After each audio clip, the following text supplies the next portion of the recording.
በአንደኛ ጴጥሮስ 1 ከ15-16 ላይም ቅዱስ ጴጥሮስ ኩኑ ቅዱሳን እስመ አነሂ ቅዱሳን የሚለውን ዘሌዋውያን 19:1 ላይ የተጻፈውን የእግዚአብሔር ቃል ጠቅሶ የጠራችሁ ቅዱስ እንደሆነ እናንተን በኑሯችሁ ሁሉ ቅዱሳን ሁኑ ይላል። ስለዚህ ሁላችንን የተጠራነው እንድንቀደስ ነው። የጠራን እግዚአብሔር ቅዱስ እንደሆነ እኛም በሱ ቀዳሽነት ከቅድስናው እንድንሳተፍ ነው። ተወደዳችሁ የእግዚአብሔር ቤተሰቦች ክርስትና ጥሪው ለቅድስና ነው። ቅዱሳንን ለማድነቅ ብቻ አይደለም የተጠራ ነው። አንዳንዴ ያው የሆነ ዘመን የሚያመጣው ፈተና የሆነ ጥሎት የሚያመጣው ጠባሳ አለ እና አንዳንዴ ስለ ቅዱሳን አማላጅነትና ክብር ብቻ በመመስከር ተጠምደን ራሳችንን ከቅድስና እንዳናረግን መጠንቀቅ አለብን። ምክንያቱም ክርስትና አድናቂነት ፋን ብቻ አይደለም።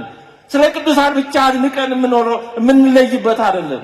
በዚህ ዓለም ባሉ ጨዋታዎች የሚጫወቱት የተወሰኑት ናቸው። ሌላው ውጭ ሆኖ ያጨበጭባል፣ ይደግፋል እንጂ ገብቶ መጫወት አይችልም። የጨዋታ ሕግ አይፈቅድም።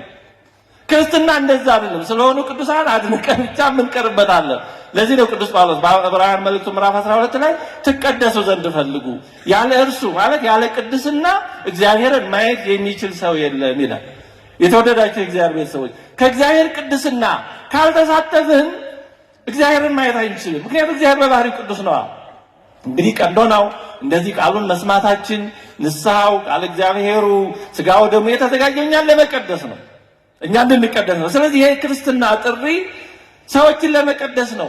ክርስቶስ መስዋዕት የሆነው ቤዛ የሆነው ሰዎችን ለመቀደስ ነው።